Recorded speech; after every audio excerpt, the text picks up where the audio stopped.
Hello, everybody. Good afternoon.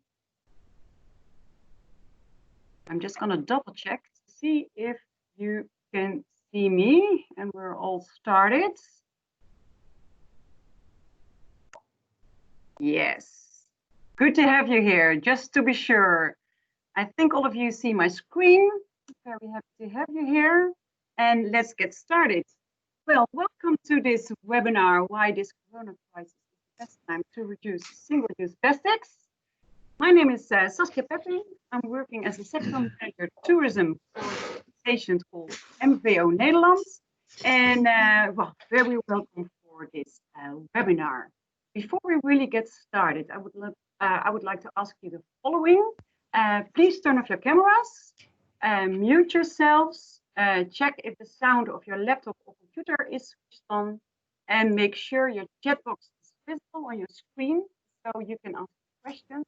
And the questions you will pose, we will be answering them at the end of the presentation of Travel Without Plastic. So feel free to post your questions whenever you like, but know they will be answered later on in the webinar. The important thing to say is that we are recording this webinar, so you can always listen it back and we can share it. So it's going to be, everything we say will be recorded. Good to know. So let's get started. What we will be covering in the coming hour, I will be shortly telling you more about joining forces and the reduction of plastic pollution on holiday destinations. Most of the part, we have the presentation of Travel Without Plastics, of practical tips how we can reduce single-use plastics in these weird times of the Corona crisis. We will have about 15 minutes to answer the questions you will post, you will send us via the chat. And then we will round up the webinar, hoping to end at 3 o'clock, or aiming, we will be ending at 3 o'clock. Shortly, I want to mention a bit more about the organization I'm working for, which is called MVO Nederland. I think quite a few of you already know MVO Nederland, maybe some of you don't. So that's why I briefly want to tell about this. MVO Nederland is an organization which is supported by 2,000 companies, which we call our partners. And together with these 2,000 partners, we work towards the new economy. And this new economy for us is a future-proof economy which is climate neutral, inclusive, circular, and is built around fair supply chains. What are we really? What does it do? We try to drive innovation through projects, and we try to create the right environment to work towards this new economy. As I mentioned, we have 2,000 companies. These companies are big and small and work in all different sorts of sectors. And we work with these companies in sector-specific networks. One of them is the tourism network, which I am managing. And within this tourism network, we work together on sharing good examples. We try to work together in projects. We really try to work as a network, as a team, to make the sector more sustainable. We work around several themes, which is plastic reduction is an important one, reduction of carbon emissions, and circularity within accommodations. Those are the three main subjects we are focused on. And out of all the things we are doing within MVO Nederland, and especially within the tourism network, the International Tourism Plastic Pledge arose, let's say. And many of you participating in this webinar signed the International Tourism Plastic Pledge. Very happy you signed, and very happy to see each other again via this webinar. And what we are doing in the pledge, the signatories of the pledge, which are over 200 businesses now, we are all concerned about plastic pollution on our holiday destinations. So we really try to cooperate together to reduce this plastic pollution and to keep our holiday destinations as beautiful as they are. I would also like to mention to you that in January last year, the Global Tourism Plastics Initiative was launched. The Global Tourism Plastics Initiative is an initiative by the UN World Tourist Organization. The World Tourist Organization, the Global Tourism Plastics Initiative, we have the same goal as a tourism plastic pledge. And we work very well together. We as MVO Nederland, but also Travel Without Plastic, we're all part of the advisory committee of the Global Tourism Plastics Initiative.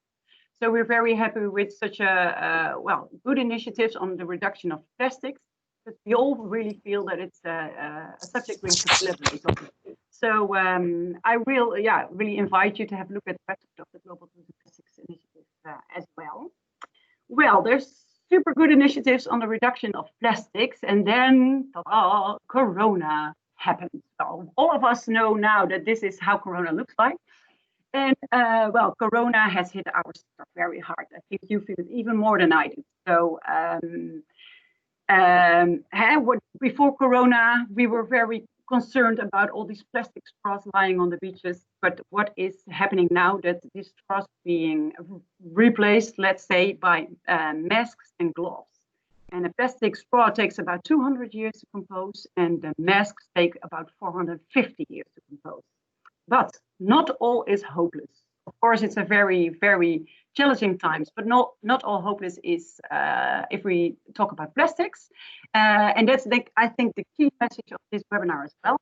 And to show you that it's not all hopeless and there's good things we can do and to bring you inspiration, we're very happy to do this webinar together with Joe and Rachel from Travel Without Plastics.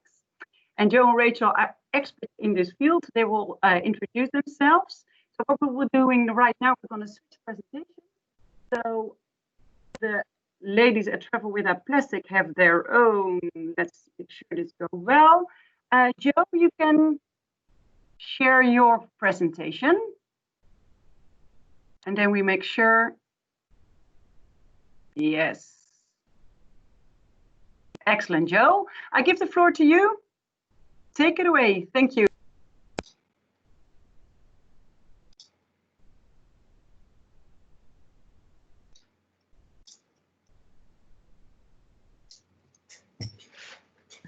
Sorry, I needed to have unmuted myself first. I do apologise. Bear with me a second. Don't worry. Can you see the presentation now and hear me? Yes, we hear you and we see your presentation. Yes. Perfect. Excellent. Thank you very much. So great introduction, Saskia, and it's brilliant to see the work that MVO Netherlands has done and continues to do. And Rachel and I are really excited to share some of our experience today. Some of you will know us already. My name is Jo Hendricks. I founded Travel Without Plastic back in 2017, before it became, I guess, the priority that it is today. And I've been working in plastic reduction in hotels since way back in 2011. So it's been great to take all of that experience and bring it to where we are today. I'll let Rachel introduce herself. Hi, so I'm Rachel McCaffrey, and I'm Development Director for Travel Without Plastic. I've got a long history of working in sustainable tourism and joined forces with Jo to because we both felt very concerned about the level of plastic that was being used in travel and tourism. So I'm just going to give you a brief introduction to Travel Without Plastic as an organisation, and then Jo is going to talk through some of the really practical hints and tips and lessons that can be learned in plastic reduction in tourism in this time of increased health and safety prioritisation. So for those of you that aren't familiar with the work of Travel Without Plastic, our experience of helping hotels to reduce plastic waste goes back to 2011, as Jo said. But it wasn't a primary focus until the organisation was founded by Jo in 2017. As a quick overview of what we do now, we spent most of 2017 pulling together the content for our digital resources. And in 2018, we launched our first version of the Let's Reduce Single-Use Guide and Toolkit, which you can see here. The guidance documents are updated annually to make sure that we cover all the innovation that there is in this space of plastics, and also has been updated recently to include COVID information. We've also undertaken a range of workshops and webinars over the past 2 years, training staff from hotels around the world, and we've recently moved to take this approach online into webinars and e-learning courses for obvious reasons. And so we're developing a couple of e-learning courses coming a little bit later. Can I have the next slide, please? Do you want to move to the next slide, Jo? I've moved. It might just be slightly delayed. Oh, yeah, it's there now. So over the last couple of years, we were getting approached by hoteliers more and more often, asking us to help them make the right choice when it comes to alternatives to single-use plastic. Unfortunately, not all alternatives are as green as they seem. We really tried hard to get hotels to think about eliminating unnecessary single-use plastic items rather than just thinking that they should replace them. But where replacements are required, we really advocate for reusable alternatives first. And where this isn't possible, we recommend that alternatives are purchased based on the relevant waste infrastructure in the destination, because there isn't really much point in switching to industrially compostable alternatives like many of these bioplastics if actually there's no infrastructure to support this. You almost may as well stick with the original plastic.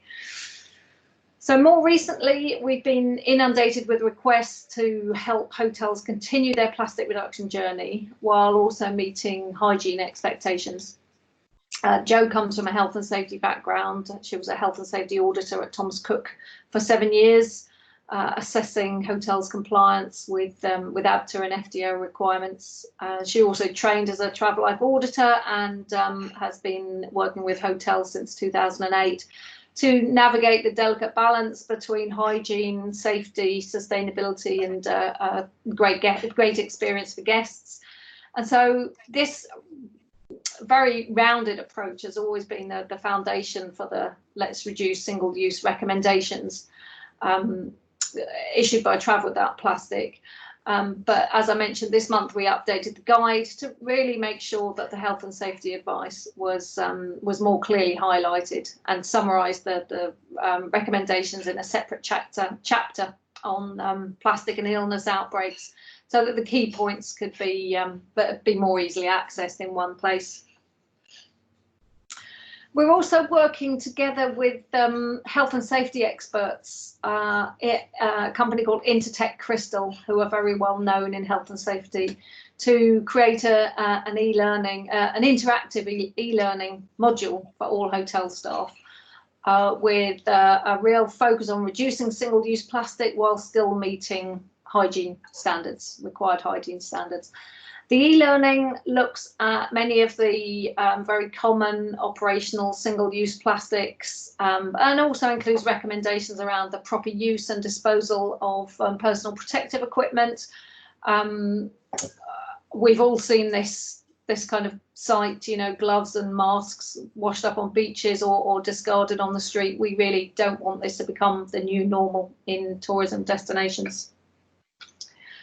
I'm going to hand you over to Jo.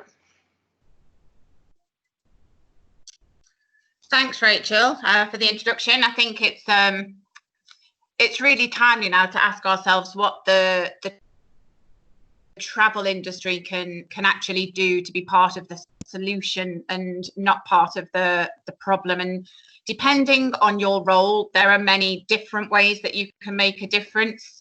We obviously can't cover everything here today, and we don't pretend to have all the answers. Not all of the suggestions we make will work for everybody. And in some cases, it really means that you need to spend some more time in planning what those operating procedures need to be going forward and challenging some of the existing brand standards. But we think now is a really great time to do that. And COVID will be with us for some time. We really don't want, you know, single-use plastic to be the default response, nor do we really want to wait for the pandemic to be over before we try to implement more sustainable alternative products or procedures. But I do think over the next couple of months that will define a lot of the policies and the steps that we take as the world opens up again and people begin to travel. We're going to learn from those experiences. So it's really important that we're open and flexible to change. Right now, though, at the moment, I think our biggest piece of advice, no matter which area of the travel industry you work in, is to prioritise processes over products. And we were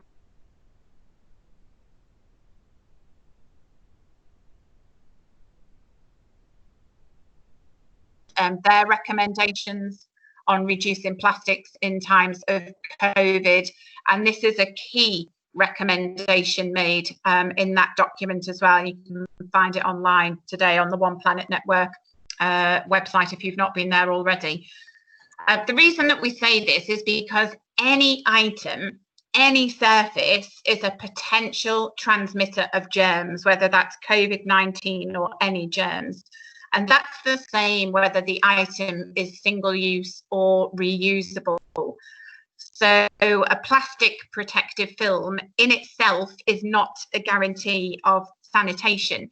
If that film has been handled incorrectly, then the protective equipment or the product very quickly becomes the actual vehicle for transmission. And so rather than invest in lots of unnecessary single-use plastic products, the key really to preventing the spread of illness and infection is in good hygiene practices. And there's a really good way to illustrate this. Most of you will have remembered the headlines when Starbucks began to refuse reusable coffee cups.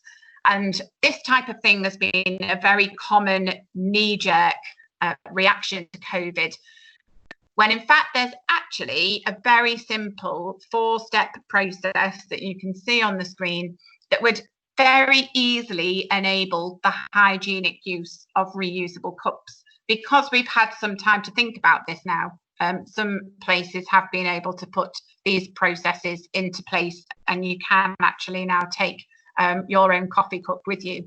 So there are lots even of websites that are listing cafes and restaurants that offer a contactless coffee, you know, such as the demand for the surface. There's all of us that have become used to using our reusable cups were really quite upset that we couldn't continue to do so.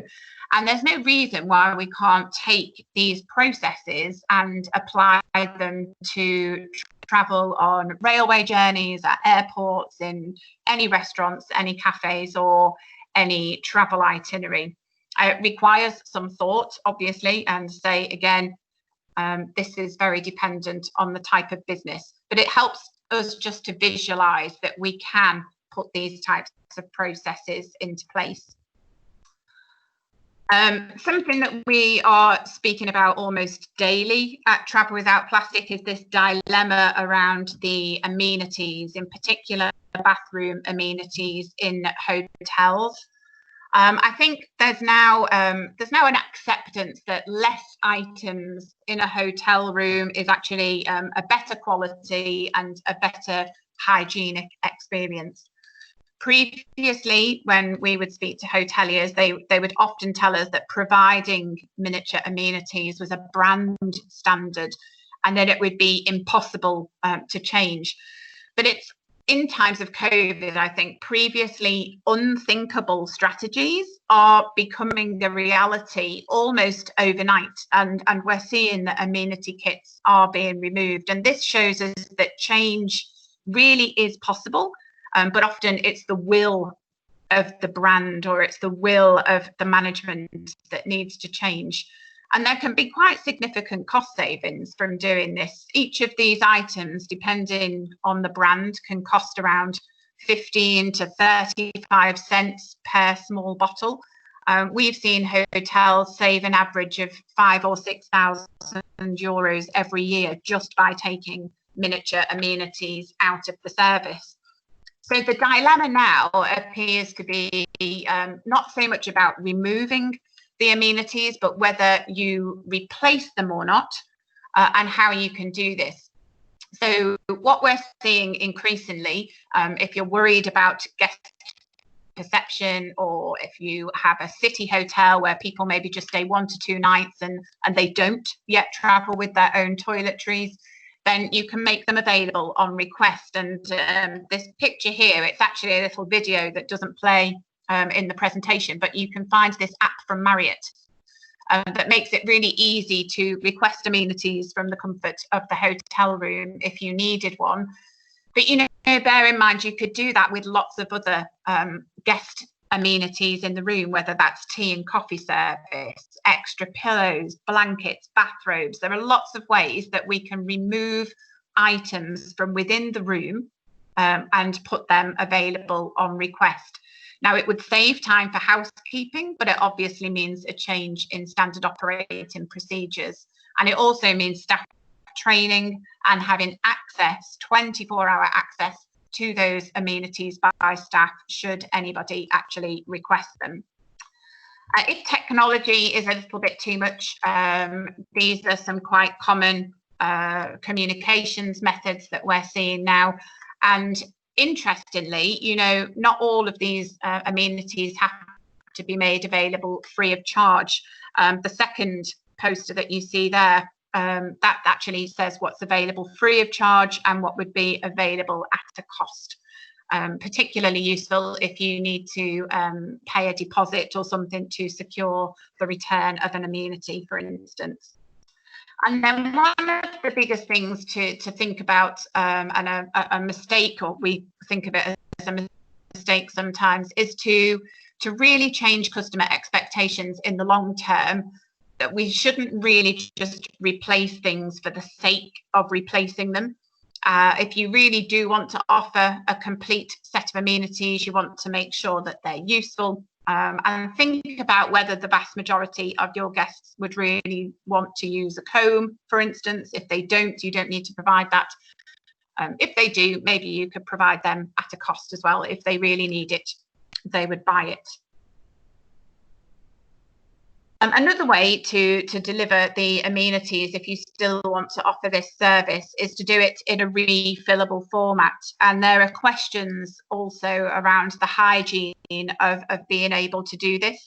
And so some of the top tips that we found by talking to providers of refillable amenities include ensuring that you've got tamper-proof fittings, similar to the one that you can see on the screen there, and to look at the use of glass or ceramic bottles.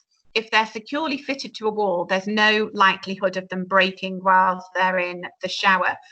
But these types of materials can be removed and they can go through a dishwasher, which means they can be properly hygienically sanitized before they get put back on the wall again when they're refilled. It does require keeping a second set of bottles so that you can have a quick replacement. And we do suggest that you try to find suppliers who will let you return the refill packaging, so that you can create a more circular loop, and those suppliers do exist.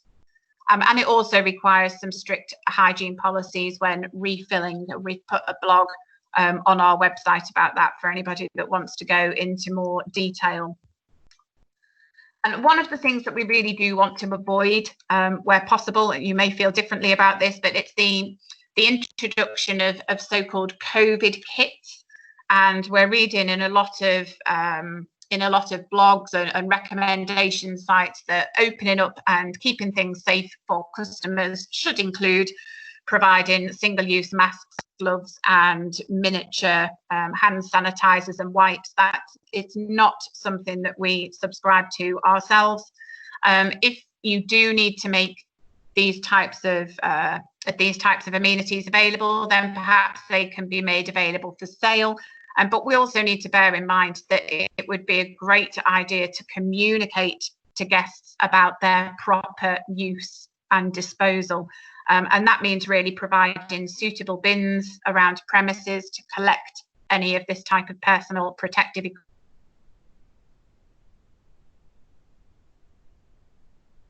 We've already seen what happens when they're making it into natural environments as litter.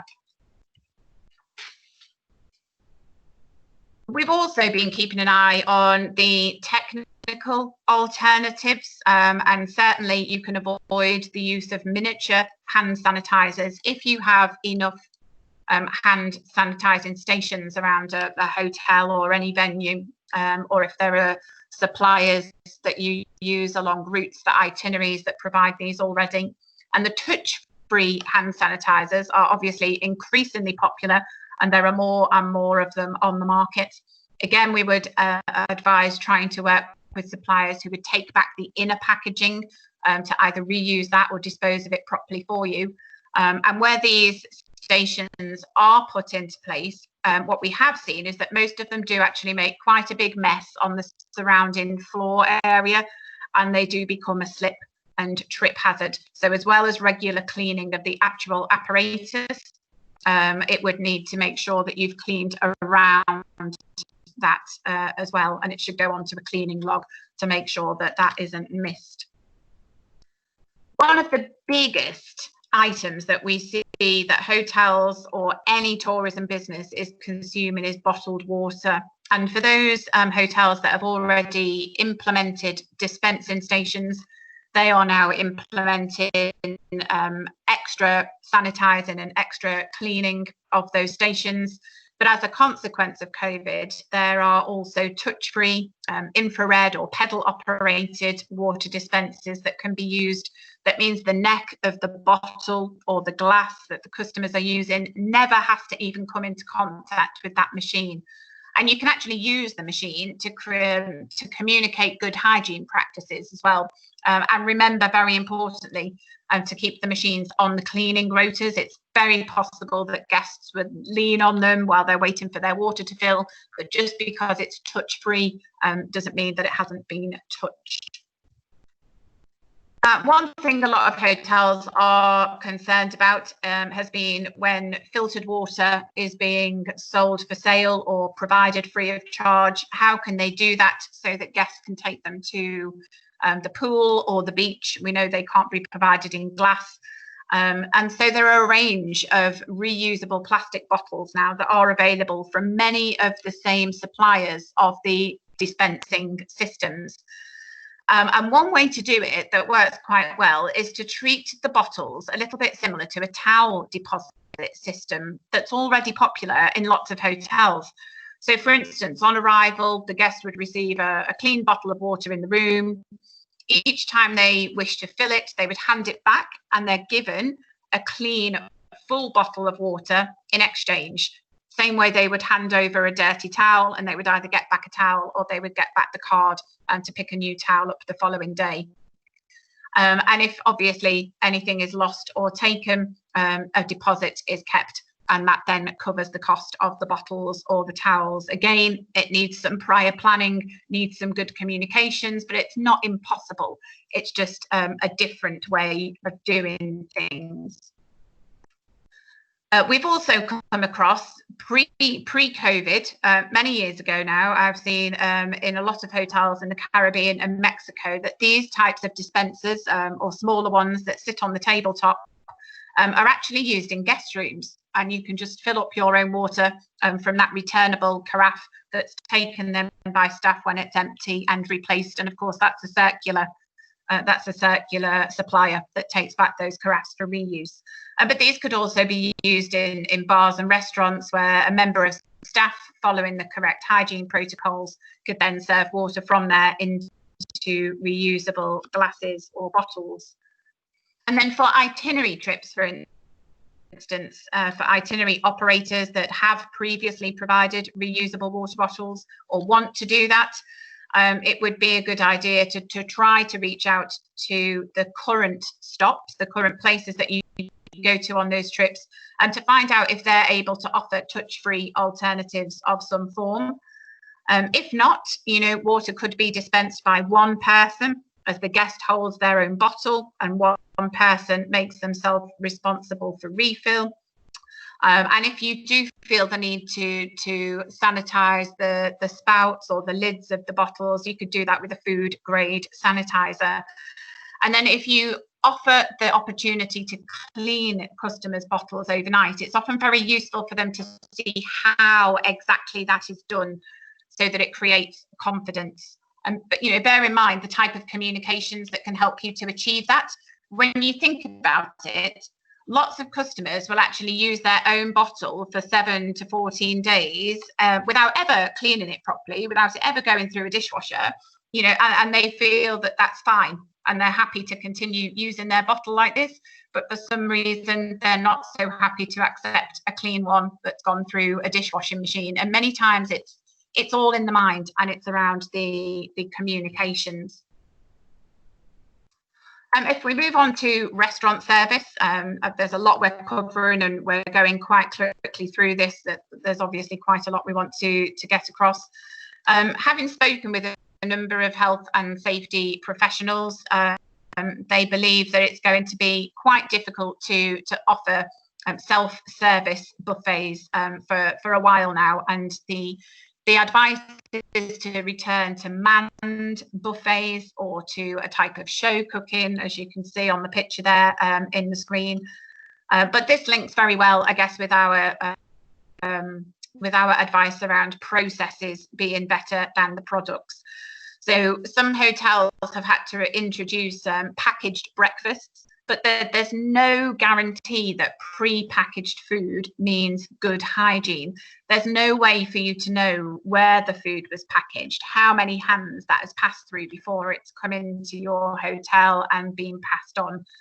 But obviously, to change to manned service, you do need to think about some considerations there in terms of layout, space, queue control. There are many people coming into the Canary Islands at the moment, and they're unhappy about queuing at hotels at the buffet for the manned service. So that's something as well that we can look at in terms of communications.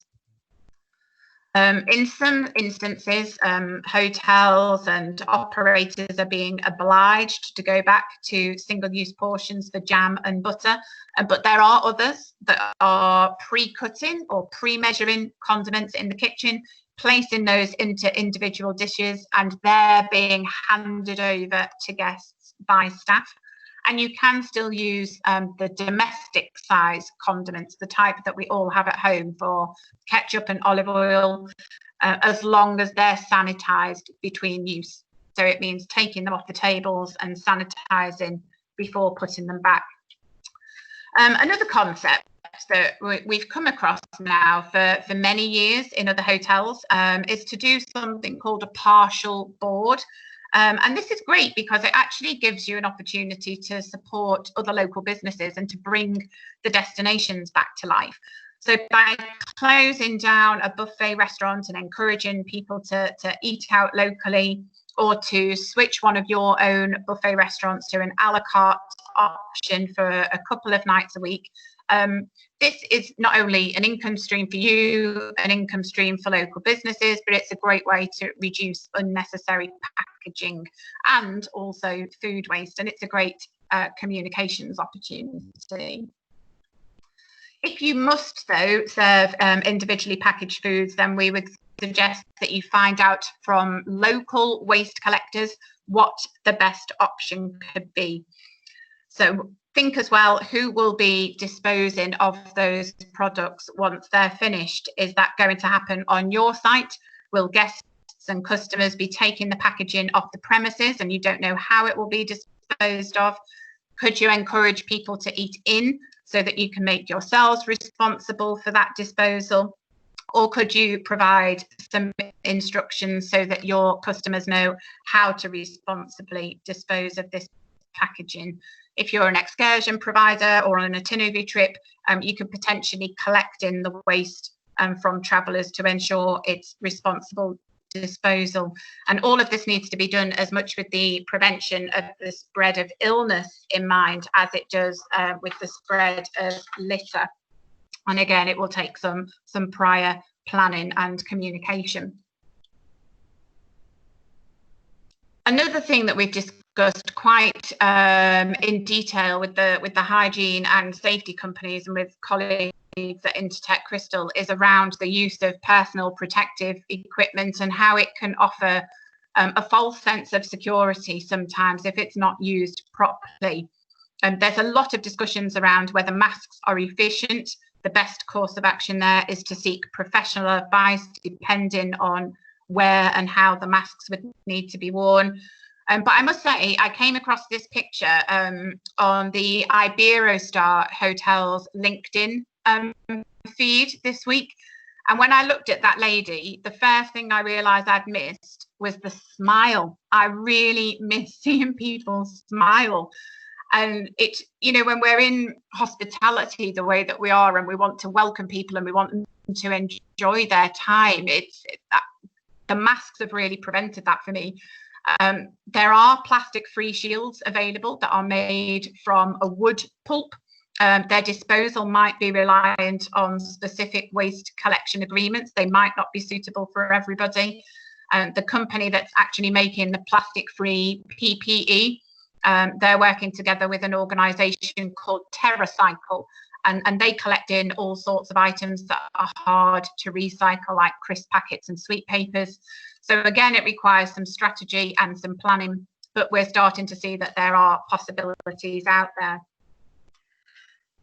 Single-use gloves, they keep our hands clean if we wear them. They don't necessarily prevent the spread of germs, certainly not if they're kept on all day and they're not washed or sanitized. The main advice here is that they should only really be used by people who need them and people who know how to use them properly, such as kitchen staff, for instance. However, for some people, constant hand washing or constant applying of sanitizing gel, it's also really detrimental for skin. So single-use gloves can be worn for a day if you treat them like a second skin. So that means washing them and sanitizing them as if they were literally your own hands. And then they should be appropriately disposed of when they're finished. And single-use gloves don't need to be made from plastic. They can be made from a latex or a nitrile, which is a more natural substance, although they can be allergic. There can be people with allergic reactions to those, so that's worth checking if you've got staff that need to use gloves.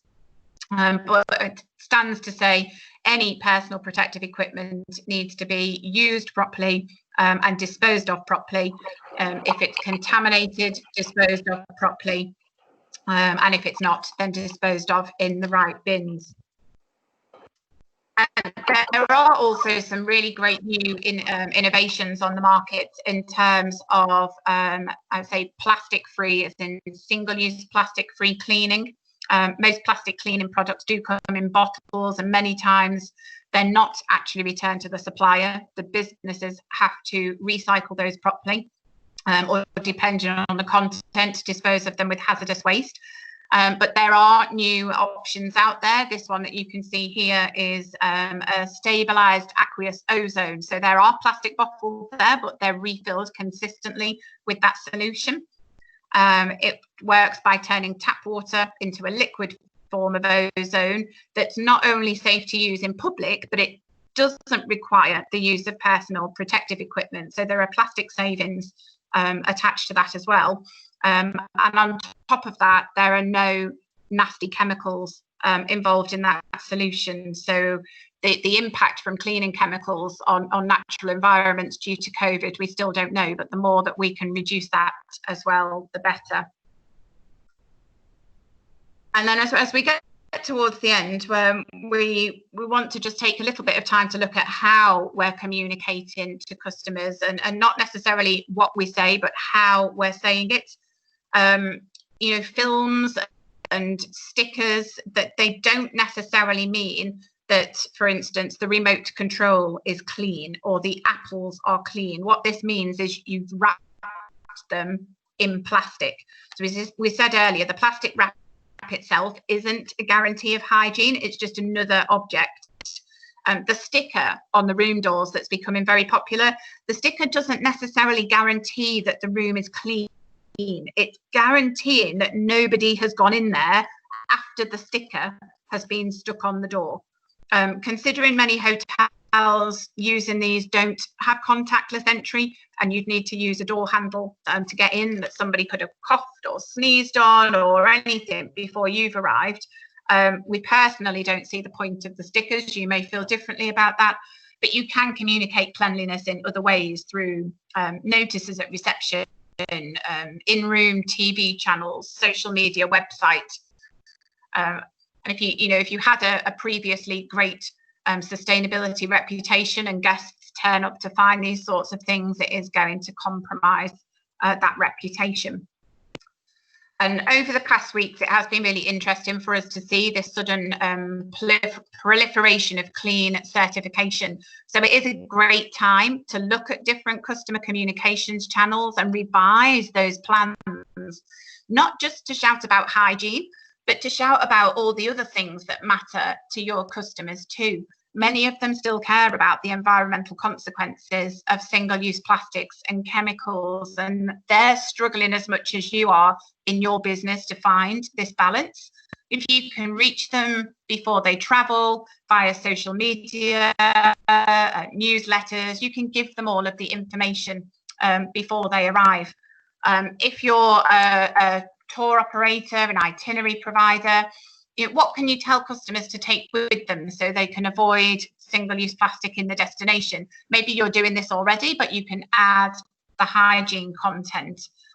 If you know what hotels in your portfolio are doing, you can tell people in advance. And at the moment, I have to say, examples from TUI hotels and from Iberostar, they're two good examples of companies that are doing this really well at combining safety and sustainability information at the moment in their social media posts. If guests know that they can take filtered water on site and they can refill their bottles, they might be more likely to do that. But it's really important then that any of your in-destination staff also lead by example. And I think finally, we need to be really, really logical thinkers about this. This is actually a real picture from an airport transfer company. I took this off LinkedIn a while back now, and they kind of proudly stated they were ready to get back to business and keep their guests safe using this picture. I mean, not only are they the smallest water bottles possible, but wrapping them in single use doesn't guarantee the bottle is clean. Someone's had to place it into the plastic, seal the plastic. Nobody knows how that's happened. But it kind of goes to show the sort of madness that we faced in the beginning when we were all in a panic and we wanted to protect the staff and the guests and the customers from COVID, and some of the perhaps decisions that we might not have made had we thought about it more logically. And COVID could be with us for 12 months, it could be with us for 2 years, but Saskia said earlier, the single-use plastic masks are around for 450 years. Gloves are probably around for 250 years. We've got to find a better balance. And I think we're all just starting on this journey, but we can take the time to put new systems and procedures in place so that single-use plastic doesn't become the default for hygiene. Thank you, Jo. And time to take some questions. Thank you. That was fantastic. I think you can all really appreciate Jo knows the subject inside out and has been working with hotels on this for a really long time and increasing her knowledge all the time. I am organising questions, and we have one question, but do add questions into the chat or unmute yourself and ask questions if you want to. We have one question so far, and Jo, I'll read it out. I'll give an answer and give you a chance to add some comments as well if you want to. So the first question is from Sem, who says there's a lot of advice and tips given for local accommodation, excursions and transport providers. How can DMCs and domestic travel agencies support or collaborate? As a travel agency, this has proven to be a big challenge. I think you did touch a little bit about on transfer providers there, and also tour operators. I think my comment would be that we saw Joe's picture with the small bottles wrapped in small plastic, individual plastic bags that one transfer provider has moved towards. There are other ways to provide water, and a more forward thinking might be to provide guests that are being transferred with washable bottles, for example, or in an office, a carafe that can be filled. It's not always about providing those direct practical solutions. I know for a travel agency, you may not have that direct guest-to-guest contact once the holiday is being taken. But then I would say it's about knowing which hotels and which businesses are implementing sustainability policies, sustainability practices, particularly ones that include plastic reduction, knowing those properties, steering your guests towards those, making sure your guests are aware, and communicating the things that your guests can do to reduce their own plastic consumption. So the reusable masks, the reusable bottles, coffee cups, and give them that reassurance that, yes, you can, you can use these things safely and hygienically. Joe, I don't know if you had anything to add to that. I think because we don't know the ins and outs of a DMC business, it's obviously mine and Rachel's vast majority of our experiences with hotels, accommodations, tour operations. It would be useful to get some specific questions from DMCs and from travel agencies that we could help to answer offline. But in general, I know from having spoken to a few people in organisations like this, one thing that's useful to do is to try and put the feelers out with the suppliers that you work with on the ground to see what are their specific challenges, what are they finding difficult, and then connecting them to some of the solutions and some of the alternatives, connecting them into webinars like this, for instance. When we launch the e-learning, there'll be plenty of information in there that people can go through. So I think you can play a good conduit role of helping people to assess that information. But you've probably got a good idea, and they can correct me if I'm wrong, about what the local infrastructure can support in terms of what guests could take with them to relieve the amount of single-use plastic that they need on their trips anyway. And often it's the tour operators that sitting back in the offices in the originating markets. They don't necessarily have that local infrastructure information. So by all of us working together to find out what that is and what the best possible recommendations could be, it could be a good means to collaborate and get that communication across. I think the main thing that you can achieve is to really be a good communicator. But it'd be great to get some offline questions that could be more specific to help out with that. And that leads on to the next question, actually, the point about communication, because we've got a question from Amber that's really relevant, I think, and just particularly important in light of the COVID pandemic. And it's about reassurance, really. So her question is, a lot of the measures taken in hotels are also to give guests a visual marker of safety. Initial research has shown that that's very important for guests, their perception of safety. So what would you then suggest to replace the stickers and wrapping for? Do you want to answer that one, Joe? I think a really key word, and if that was in the original question, is the perception of health and safety. And that's what we need to be careful about, because there are a lot of perceived health and safety issues that actually aren't real. So if we look at the plastic wrap around the television remote, for instance, that itself can be contaminated. That itself is being handled by people. So that would need to be cleaned every day, the plastic wrap, or it would need to be changed every day, or alternatively, you clean the remote control every day. and sanitize it with the right products, hopefully environmentally friendly ones. So then it's looking at how are those particular customers, wherever they are on the journey, how do you reach them, through what communications platforms? So whether it's the in-house television, whether it's using the reception staff, whether there's a note or something that can go in the room that guests don't have to touch necessarily, that tells about all the different activities that are taking place, something in the lift, something in the stairwell, things at reception, for instance. There's lots of other ways to do it.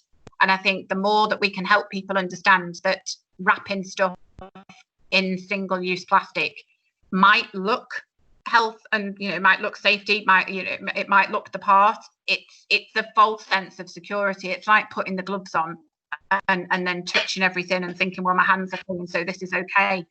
And I think that's where we've got to be really careful. And having the guidelines that have come out today from One Planet and the World Tourism Organization, I think that will give not just hoteliers, tour operators, small, large, it will give them the confidence to start looking at how we address those changes. And I think we can do that collaboratively and see what works, to get feedback from the customers, see what actually works for you, because different customer demographics will need to be spoken to or communicated with in a different way, so that they feel comfortable with that. But it's the perception. We've got to make sure what we're doing is actually really safe, not that it just looks safe, and so people become a little bit less blasé about taking care of their own standards. Great. So it's, just to summarize, it's really about recognizing that reassurance is needed and looking at different ways to communicate so that reassurance is given. And I've got a kind of semi-relevant example of that, but we were talking to the health and safety expert that we're collaborating with on the e-learning that we're developing for hotels, and we were talking about oxygen-based cleaning products and the fact that they don't have any smell. And so they're much better for the environment, but sometimes customers just want to smell. We're just used to smelling cleaning products, and we associate that with cleanliness. And he talked about a stay he had in a hotel in Vietnam that was cleaned with these products, and that it was a really memorable holiday for him. And it really, it really kind of brought together the whole experience in a way, that they used these oxygen cleaning products, but also sprayed a lemongrass oil or lemongrass scent in the room, so that it smelt clean. The smell was kind of evocative of the area, and it was a pleasant experience walking in, and reassuring, because he knew the room had been cleaned because it smelled clean. Just recognizing that reassurance is needed and using different ways to address that, other than the kind of just slightly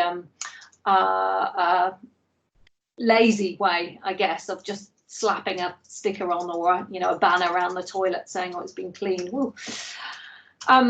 So moving on to the next question from Katie James.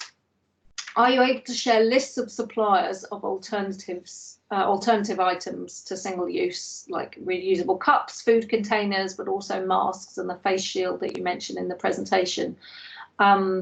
Before I hand over to Jo, because I'm sure she'll be able to give some specific details, but it's also worth me flagging up the website greenerguest.com, which is a Travel Without Plastic initiative.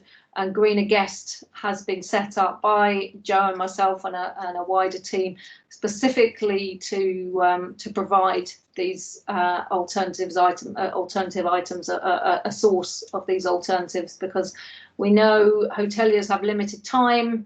They have varying knowledge of sustainability. It's difficult to know which materials are more sustainable than others. So to make sourcing easy, we've put it in one place, greenerguest.com. The website is undergoing some change at the moment, so it may not look very beautiful, but come back in a month's time and it'll look amazing. Jo, do you have anything to add to that, particularly the on the PPE, the face shields that you mentioned? What's the supplier of those? Yeah, so as Rachel said, with Greener Guests over the next few weeks or so, we'll be adding in products there for people to be able to access and purchase online, but also some supporting information around how best to use those and when it's best to use them. The producer of the face shields, the plastic-free PPE, is called Reel Brands. That's REEL Brands. And we'll be featuring those on Greener Guest once we're set up, but you can contact them directly just now to get more information. And I think it's such a dynamic place that the whole reason we wanted to set up Greener Guest is because this is constantly what people ask us for. Where do we find the alternatives? How do we know that they're the best alternatives for us? And we want to make it really clear on there what's available to you locally so that we can help businesses to support local suppliers where possible. So we intend to grow that as almost like a global directory, but where you would be able to find suppliers that are closer to you so you can support other sustainability goals through that as well. So as Rachel said, it's under development at the moment, pop back in a month or so, and for anything particular that we've mentioned in the presentation, for the plastic-free cleaning, for instance, we can leave a list with Saskia, because I know we'll do a follow-up email to this, and we'll put some information into there for you. Excellent, thank you, Jo. If you agree, due to the time, I would like to wrap up. I think we've handled the questions we've received via the chat. That's all the questions, yeah. Yes. As mentioned, we will be sharing the information that was just mentioned, the document composed by One Planet, and also links to the things that Jo and Rachel just told. So you will be receiving an email in a couple of days, so you can all look or listen back to this webinar, and we will share all the information with you. Jo, can you maybe go to the next slide? If you have the last two slides now. Yes, because I think we've covered a lot in this 1 hour. It's quite efficient to do it in this webinar way. I think the key is collaboration. I think there's a lot of information out there. Organizations like Travel Without Plastic, there's so many companies innovating on this bit. So it's sharing our stories and cooperating. So this is an invitation to all of you. Please give me a call, give Jo, Rachel a call. Just get in touch if you want to be part of this, and get in touch if you have a great example. Get in touch if you have a question, and let's really cooperate on this important topic. Many thanks for your participation. Many thanks to Jo and Rachel sharing all their expertise with us, and thank you all for participating. I hope it was useful for you. We would really like to receive your feedback, so you will receive a quick survey from us in between now and an hour. So it would be great if you can fill it in so we can improve our webinars. We plan to do a next webinar on plastics in probably October. We will be inviting you. So I hope you enjoyed it. Hopefully we've inspired you, because it's really challenging times for our sector. So I hope you've been inspired and you came up with new ideas to continue reducing plastic. Once again, thank you so much and have a great afternoon. Bye all.